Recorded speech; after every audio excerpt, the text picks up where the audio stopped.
আশা করি সবাই অন্নপূর্ণা, অন্নপূর্ণা বাদ দিয়ে কিছু নেই। আচ্ছা, অন্নপূর্ণা যোজনাতে যারা সিটিজেন পোর্টাল থেকে অনলাইনে ফর্ম ফিল আপ করেছে এমন সংখ্যা আমার ব্লকে মোটামুটি 44,500 গোটা ব্লকে। তার মধ্যে গত 1 তারিখে, আজ কত তারিখ 7, তাহলে গত 1 তারিখে যে লিস্টটা স্যাংশন লিস্ট বা যাদের টাকা ঢুকেছে বলছে, আমি এখনও জানি না পুরোটা সবাই পেয়েছে কিনা, সবাই তো এসে আমাকে বলতে পারেনি। তাহলে যারা টাকা ঢুকেছে তারা সংখ্যাটা 35,000 মতো, যাদের টাকা ঢোকেনি তার সংখ্যা প্রায় 9 থেকে 9,500। সেই সংখ্যাটা 1 তারিখে আমরা বুঝতে পারিনি যে কত টাকা ঢোকেনি, 2 তারিখেও বুঝতে পারিনি, 3 তারিখে আমাদেরকে একটা লগ ইন দেওয়া হয় ভিডিও দেখে, দায়িত্ব নিয়ে ওই কারণে বলছি। 3 তারিখের পরে 4 তারিখে লগ ইনটা আমরা খুলতে পারি। 4 তারিখে লগ ইন খুলে আমরা দেখতে পাই যে আমাদের মোটামুটি 9,000 থেকে সামথিং কিছু আছে যাদের টাকা ঢোকেনি। তাদের প্রথমে ছিল রিজেক্টেড লিস্ট, পরের লিস্টটা চেঞ্জ হয়ে হয় আন্ডার এনকোয়ারি। ঠিক আছে, আন্ডার এনকোয়ারি যে লিস্টটা আছে সেইটার দুরকমভাবে আমরা এনকোয়ারি করার চেষ্টা করছি। এক হচ্ছে সেখানে নাম্বার দেওয়া আছে, ফোন নাম্বার। 2 নম্বর হচ্ছে ফর্মটা যেটা আছে সেই ফর্মটা আমরা চেক করার চেষ্টা করছি। ফর্ম চেক করে ফর্মের মধ্যে সব যা যা ফিল আপ করেছেন সেটা আমরা সব যদি ঠিকঠাক পাচ্ছি, আমরা এনকোয়ারি শুরু করছি। আজকে আমরা প্রসেস করব, কাল থেকে শুরু করব। আশা করি আপনারা কাল থেকে 2-5 জন 10 জন 20 জন করে ওই মোবাইলে যে আপনাদের আসছে সেখানে দেখতে পাবেন আন্ডার এনকোয়ারি ডান বা এরকম কিছু একটা দেখাবে। ঠিক আছে, সেটা কাল থেকে দেখাবে।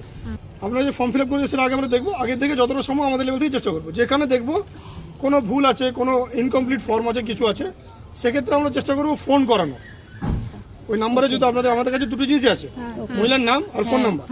আধার নাম্বারটা আমরা পাইনি, মাস্কিং করা আছে, কাটা দেওয়া আছে। তাহলে আমরা সেখানে ফোন করে, কারণ ওদের বাড়ির যে অ্যাড্রেস পেয়েছি সেই অ্যাড্রেসটা অনেক লম্বা, পুরো অ্যাড্রেসে টাইপ করেছেন, পুরোটাই চলে এসছে।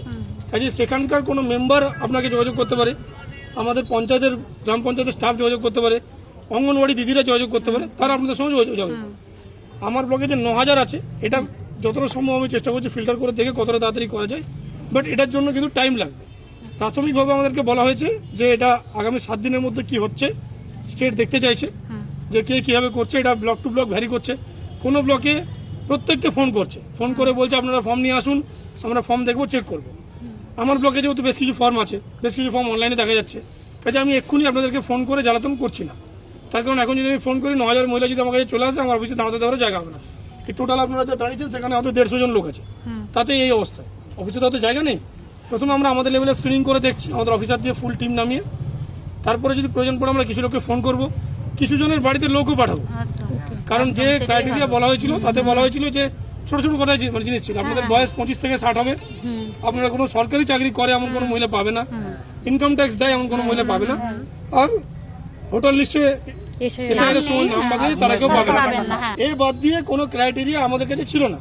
কিন্তু পরে কিছু মানুষের ধারণা হয়েছে যে বাড়িতে কেউ চাকরি করার টিক মারলে সে পায়নি, কিন্তু এটা পুরোটা সত্যি আমার মনে হচ্ছে নয়। তার কারণ আমি আজ সকালেই লগ ইনে খুলে যেটুকু দেখলাম, সকালে ডিএম স্যারের মিটিং হলো, তাতে কিছু ফর্ম আছে যাদের বাড়িতে চাকরিও নেই, যাদের ইনকাম ট্যাক্সও নেই, যাদের কোনো অসুবিধা নেই, কিন্তু তারা বাদ চলে গেছে। এবার শুনুন কেন বাদ চলে গেছে, সেই কারণটা কিন্তু আমাদের কাছে আসেনি। কোনোভাবে বাদ গেছে, টেকনিক্যাল কোনো প্রবলেম হচ্ছে, কিছু হচ্ছে, সেটা আমাদের কাছে আসেনি। কিছু বাড়িতে এমন আছে মহিলা যে হাজব্যান্ড বা বাবা চাকরি করেন, তারা পেয়েছে। কিছু জায়গাতে আছে যে ভুল করে ফর্ম ঠিক করেছেন, তারা পাননি। কিছু ফর্মে ভুলও আছে। আবার কিছু মহিলা এমন ফর্ম ফিল আপ করেছেন যেখানে লিখেছেন আমি লক্ষ্মী, আপনি লক্ষ্মী ভান্ডার পান, লিখেছেন ইয়েস, লিখেছেন অন্নপূর্ণা ভান্ডার চান, লিখেছেন নো, মানে ওইটা টিক মারতে ভুলে গেছে, ওই টিকটা মারতে অনেকে ভুলে গেছে। সেইগুলোর জন্য আমরা এডিট অপশন রাজ্য থেকে চেয়েছি, যে যদি এডিট অপশন আমাদের এখন পর্যন্ত এডিট অপশন পাইনি, তাহলে এখন আমরা যতটা সম্ভব ফর্ম চেক করে আমরা চেষ্টা করছি কতটা করা যায়। এর পরবর্তীকালে আমরা কিছু মহিলা দিদিমণিকে আমাদের দিদিরা ফোন করবে, কিছু ক্ষেত্রে অঙ্গনওয়াড়ি দিদিমণি যাবেন, কিছু ক্ষেত্রে আমাদের ব্লকের স্টাফ, পঞ্চায়েতের স্টাফ যাবে, সেই জন্য ওয়েট করুন। আর এমন ভাবার কোনো কারণ নেই যে আমার বাদ গেছে কারণ এটা, আপনিও তো ভাবছেন এটা কারণ, কিন্তু সেটা যে কারণ সেটা আমরাও জানি না, বুঝে গেল। একই প্রশ্ন বারবার করবেন না।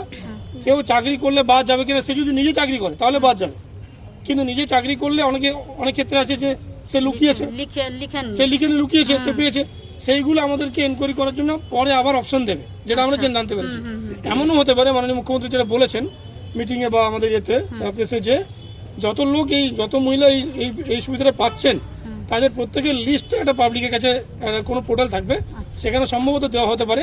সেখানে আপনারা যদি মনে করেন যে আপনার পাশের বাড়িতে কেউ আছে যে সরকারি চাকরি করে, সেন্ট্রাল গভর্নমেন্টে চাকরি করে, অথচ সে পাচ্ছে, তখন আপনারা কমপ্লেন করুন, তার এনকোয়ারি হবে, তার এনকোয়ারি হবে, তার চাকরির কি হবে পরে কথা, কিন্তু টাকাটা কিন্তু ফেরত দিতে হবে।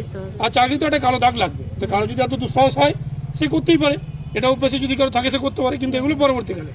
এখন যারা পায়নি সেই 9,500 যাতে পায়, কারণ আমার ধারণা এখানে খুব বেশি বড় লোক মানে 9,500-এর মধ্যে 100, 200, 300 হয়তো বাদ যেতে পারে, বাট বেশিরভাগটাই হয়তো হবে, সেটা আমার ব্লগ সম্পর্কে যেটুকু ধারণা হয়েছে।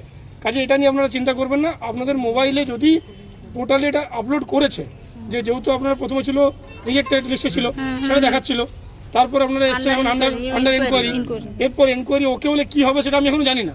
কিছু একটা হয়তো হতে পারে, যেটা আপনারা দেখতে হবে। যদি দেখতে পান তাহলে তো বুঝেই যাবেন যে হচ্ছে, আর যদি দেখতে না পান তাহলে অন্তত পক্ষে 15 তারিখের পর ইন্ডিভিজুয়ালি একজন দুজনকে জানাবেন। আমার মনে হয় না যে ভিড় করে আসার দরকার আছে, কারণ যেটা হবে সবার জন্য হবে, এমন নয় কি বাদ হবে।